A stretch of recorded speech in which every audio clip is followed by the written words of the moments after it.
Bem-vindo, bem-vinda a uma mini aula da Sociedade Bíblica do Brasil nesse mês da Bíblia. Nós temos como tema para o próximo biênio Bíblia e Missão, ou Bíblia, Igreja e Missão. Sim, porque nosso Senhor Jesus Cristo delegou a missão, a grande comissão para a sua igreja.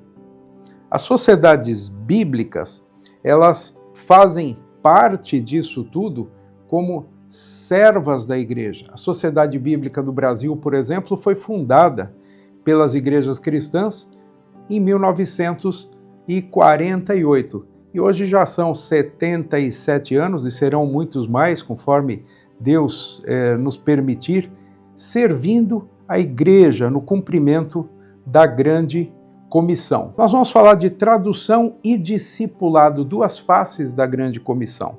Esse é o nosso tema de hoje, tradução e discipulado. Você se lembra bem, a grande comissão foi dada à igreja e existem dois movimentos inseparáveis na grande comissão, que eu estou chamando aqui de traduzir e discipular. No contexto da Sociedade Bíblica do Brasil e das Sociedades Bíblicas Unidas, estão tanto o traduzir quanto o discipular. Nós participamos da tarefa da tradução, mas nós também ajudamos a igreja a engajar as pessoas com o Evangelho. São muitas tarefas envolvidas, são tarefas longas e algumas não acabam nunca. A tradução até termina, mas o discipular é uma tarefa de vida inteira, porque quem de nós já aprendeu toda a palavra de Deus? Por isso que você vê aí uma pessoa cultivando com delicadeza, com carinho, uma flor. Ela certamente já está desfrutando da beleza dessa flor, mas imagine todo o trabalho que foi colocado aí. Isso tanto é o traduzir quanto o discipular. Você quer ver como é que esses dois movimentos são duas faces de uma mesma moeda? Olha aí a grande comissão. Jesus diz em Mateus 28, 19 a 20, portanto vão e façam discípulos. Está aí o discipulado. De todas as nações. De todas as nações, sim, as pessoas precisam compreender, elas precisam ter acesso de uma maneira compreensível à mensagem do Evangelho. Aí está a tradução. Aí batizando-as em nome do Pai, do Filho e do Espírito Santo, e vai continuar a fala de Jesus, quando ele diz assim, ensinando-os a guardar. Ensinar a guardar, esse é o discipulado de novo. E aí vem o conteúdo do discipulado. Todas as coisas que tem ordenado a vocês. Aí está a tarefa da tradução. É um cultivo, são tarefas de longa duração. Assim como no cultivar uma planta há muitas tarefas envolvidas e são inseparáveis, você precisa preparar a terra, lançar a semente, guardar que a planta cresça, amadureça, dê os seus frutos, suas flores. Assim também na tradução e no discipulado. As coisas estão interligadas. E eu estou chamando aqui de traduzir e discipular duas faces da grande comissão. Ensinar a palavra pressupõe acesso à palavra. E fazer discípulos caminha junto com a tradução. Mas nem sempre foi assim, de caminhar juntos. Vamos para a parte 1 da nossa mini aula. Nos dias da Septuaginta e da Vulgata. Eu tenho aqui uma página, foto de uma página, ainda em papiro, da Septuaginta. A Septuaginta foi a primeira tradução da Bíblia do hebraico para o grego. Por que a Bíblia precisou ser traduzida do hebraico para o grego? Precisou porque o povo que foi para o cativeiro, que saiu de Israel e foi para o cativeiro, não voltou mais e esqueceu o hebraico. Já não falava hebraico, já não entendia o aramaico. A língua que eles adotaram, por exemplo, no norte da África, ali no Egito, era o grego. O grego era a grande língua franca daqueles dias, daquele tempo. Era a língua do comércio, era a língua da cultura, era a língua da comunicação. Mal comparando, era o inglês daquela época. Nós estamos falando do século III. E a Septuaginta nasceu aí, conforme a tradição e relatos posteriores, da iniciativa de alguém que encomendou uma tradução para que o povo de Deus pudesse ter acesso à palavra de Deus na diáspora, fora de Israel. E também para que uma cópia das Escrituras dos judeus ficasse lá na grande biblioteca de Alexandria. E tem esse nome de Septuaginta porque 70 pessoas teriam cooperado para fazer essa tradução. Os nomes delas nós não sabemos, mas a obra chegou até nós e é publicada até hoje, inclusive pela Sociedade Bíblica do Brasil e pelas sociedades bíblicas. Nos dias da Septuaginta aconteceu assim: os tradutores se reuniram, fizeram a tradução e a entregaram ao povo. Pelo que nós sabemos, foi assim. Mas eu coloco aqui no título, nos dias da Septuaginta e da Vulgata. A Vulgata é uma tradução popular da Bíblia, dos originais hebraico, grego, para o latim. Foi feita aí no século IV por um homem muito culto, muito bem intencionado, chamado Jerônimo. E foi encomendada essa tradução para ele. Havia traduções e trechos de traduções de pouca qualidade. Então o bispo de Roma disse: Jerônimo, você vai fazer a tradução. Ele pediu autorização para se mudar para Belém, Belém da Judéia, Belém, lá em Israel. Foi aprender, aperfeiçoar o seu hebraico, o grego também ele já sabia, e fez uma tradução primorosa da Bíblia para o latim. E que tipo de latim? O latim do povo, daí chamar Vulgata, a língua do povo, não a língua vulgar, mas a língua do povo. Ele também fez, tanto quanto a gente sabe, a tradução da Vulgata dessa maneira. Ele levou anos e anos e anos estudando, e no seu gabinete, na sua cela, ele que era um monge, ele terminou a tradução e depois a levou lá para Roma. O que une Septuaginta e Vulgata do ponto de vista da tradução? Bom, coisas boas. O povo não entendia, precisava ser colocado na língua que o povo entendia. Mas as duas traduções são chamadas traduções de gabinete. A igreja e as pessoas só tiveram acesso a essas traduções depois que a tradução já estava feita. E vejam, essa é a imagem tradicional que muitas pessoas têm da tradução bíblica, que você fica durante anos traduzindo, e às vezes é verdade, e só depois entrega ao povo. Mas nós estamos falando de tradução e discipulado, e isso ao longo do tempo foi mudando, isso de fazer as traduções de gabinete. Por quê? Porque começa-se a descobrir que durante o processo de tradução você já pode usar trechos para discipular, para evangelizar. Anos depois, vai se descobrindo que você já pode usar trechos da tradução para evangelizar, para discipular, para educar as pessoas na palavra de Deus. Nos dias da Septuaginta e nos dias de Jerônimo, era assim, traduções de gabinete. O tradutor fazia e depois entregava para as pessoas. Ninguém reclamava muito. Mas com a história das traduções, a história da igreja avançando, isso começa a mudar um pouco. E eu digo para vocês, do meu ponto de vista, começa a mudar para melhor. A parte 2 da nossa aula de hoje é essa, nos dias de Wycliffe e de Lutero. Aqui está a tradução de Wycliffe, nós já estamos no século XIV. E John Wycliffe vive na Inglaterra. O sonho dele foi colocar a Bíblia, que era em latim, só que as pessoas já não entendiam latim nos dias de John Wycliffe. Colocar as histórias da Bíblia, e ele fez a tradução do Novo Testamento para o inglês popular, o inglês que as pessoas falavam. À medida em que ele ia traduzindo o Novo Testamento, ele dava trechos do Novo Testamento para alguns amigos chamados irmãos lollardos, era assim que eles chamavam, e essas pessoas iam pelas vilas, pelas aldeias da Inglaterra, declamando, recitando, lendo e até cantando as histórias da palavra de Deus. Foi isso que John Wycliffe fez nos dias dele. Então, enquanto ele traduzia, ele já ia testando a tradução ou utilizando a tradução para evangelizar, para discipular as pessoas que de outra maneira conheciam pouco da palavra de Deus. Assim elas já podiam conhecer de imediato.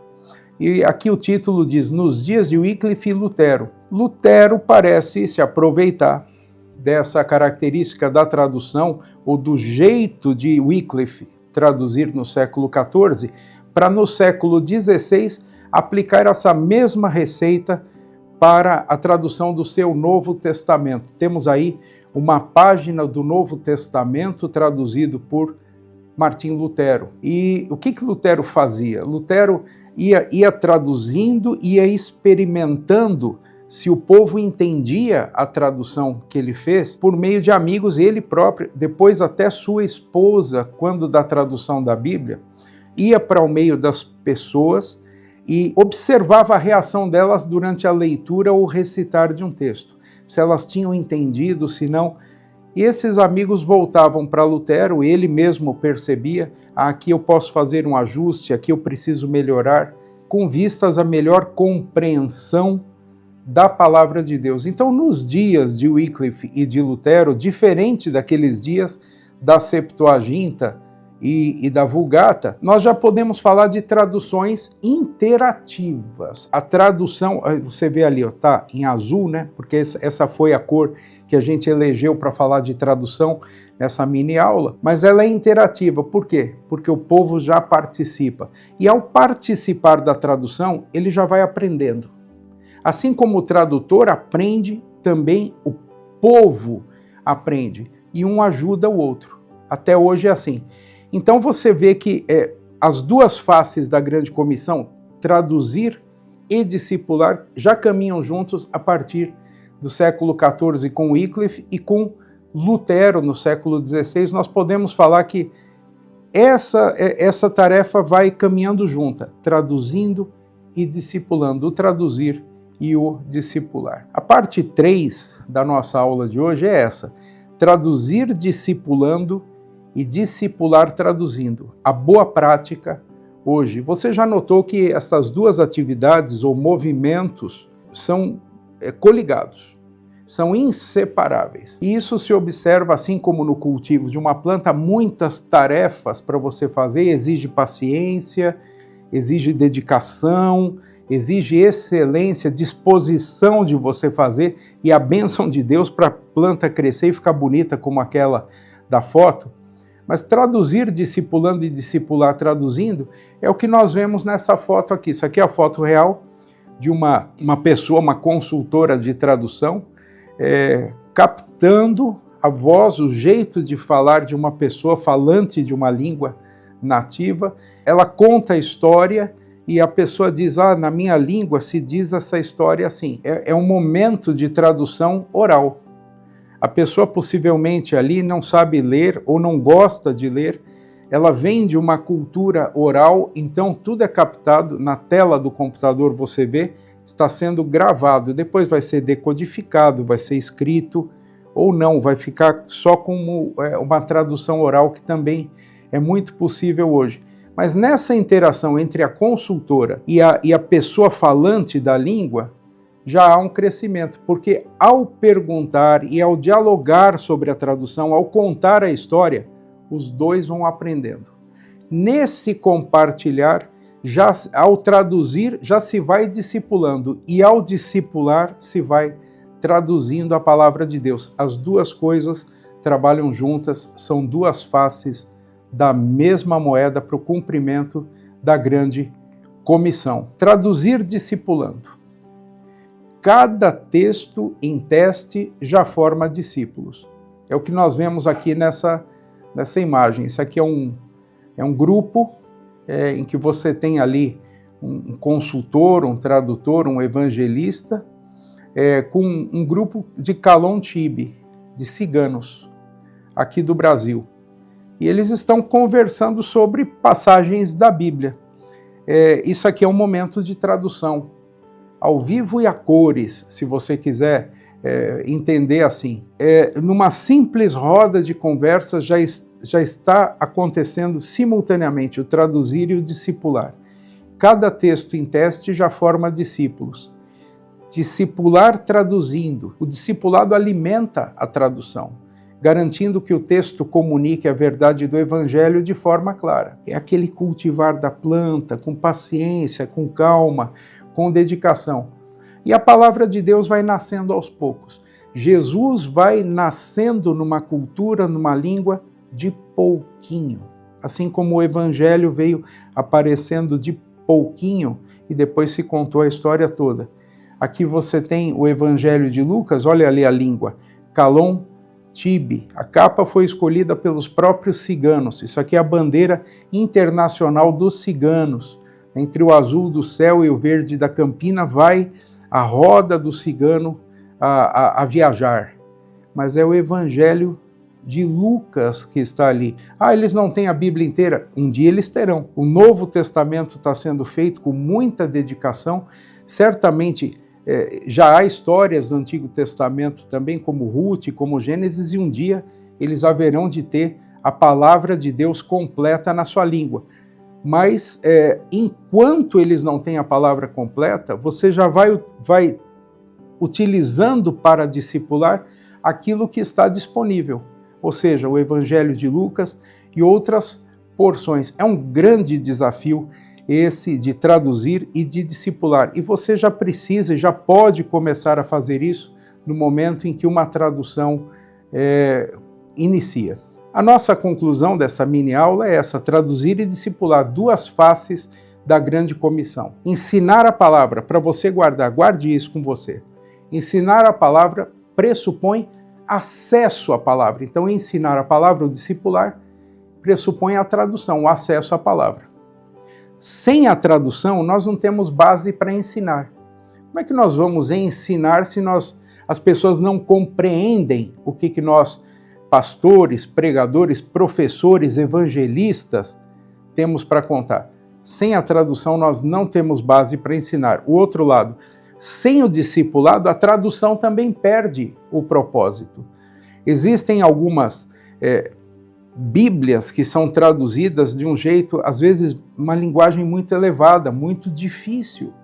E, infelizmente, existem Bíblias sem povo. Existem povos sem Bíblia, porque a tradução não está feita, e existem Bíblias sem povo, quando o povo não recebeu bem aquela Bíblia. E às vezes eles dizem, essa não é a minha língua, ou isso está muito difícil. A tradução precisa chegar num nível que as pessoas compreendam, como a gente aprendeu com John Wycliffe, como aprendeu com Lutero e com tantos outros. Então, sem o discipulado, a tradução também perde o propósito. E fazer discípulos caminha junto com a tradução. Aliás, é bom que caminhe junto, porque o povo nos ensina muito sobre traduzir. E ao traduzir com o povo já vai dizendo, eu participei disso, este livro eu começo a amar, esta mensagem, este Salvador começa a fazer parte da minha vida. A palavra do Senhor diz, em Romanos 10:17, a fé vem pelo ouvir, e ouvir pela palavra de Cristo. Como crerão se não há quem pregue, e se eles não entenderem o que está sendo pregado? Mas eles merecem ouvir, e todas as pessoas precisam ouvir a palavra de Deus, todos precisam ter acesso à palavra de Deus. É nisso que entra a Sociedade Bíblica do Brasil, as Sociedades Bíblicas Unidas e tantas outras organizações de tradução que apoiam o movimento de cumprimento da Grande Comissão. Apoiam como? Apoiando a igreja com traduções, com a publicação da palavra, com consultoria, porque o projeto de tradução ele envolve profissionais e pessoas experimentadas e especialistas em muitas áreas. São linguistas, são antropólogos, são pessoas que conhecem a cultura, são pessoas que conhecem as línguas bíblicas, que conhecem os idiomas, enfim, todos eles trabalhando juntos para que a grande comissão delegada por Cristo à sua igreja seja cumprida. Cultivar leva tempo, é complexo, mas é possível com a bênção de Deus, e está aí a grande comissão. Portanto, façam discípulos. Olha o discipulado, a próxima vez que você ler esse versículo, refletir sobre ele, lembre, façam discípulos, está aí o discipulado, de todas as nações, está aí a tradução da Bíblia, batizando-os em nome do Pai, do Filho e do Espírito Santo, ensinando-os a guardar, mais uma vez o discipulado, e termina todas as coisas que tem ordenado a vocês. Esse é o conteúdo do que nós pregamos, e para isso nós precisamos de boas traduções, traduções claras, fiéis e acessíveis à língua das pessoas, para que um dia, naquela mesa, não falte ninguém. Você é parte dessa missão, eu também sou. Junte-se a nós como cristão, como pessoa que ama a palavra de Deus nesse mês da Bíblia, para refletir sobre isso. Bíblia, igreja e missão. E faça a sua parte. Leia a Bíblia, viva a Bíblia e compartilhe a Bíblia. Tradução e discipulado, duas faces da grande comissão. Deus abençoe você e os seus.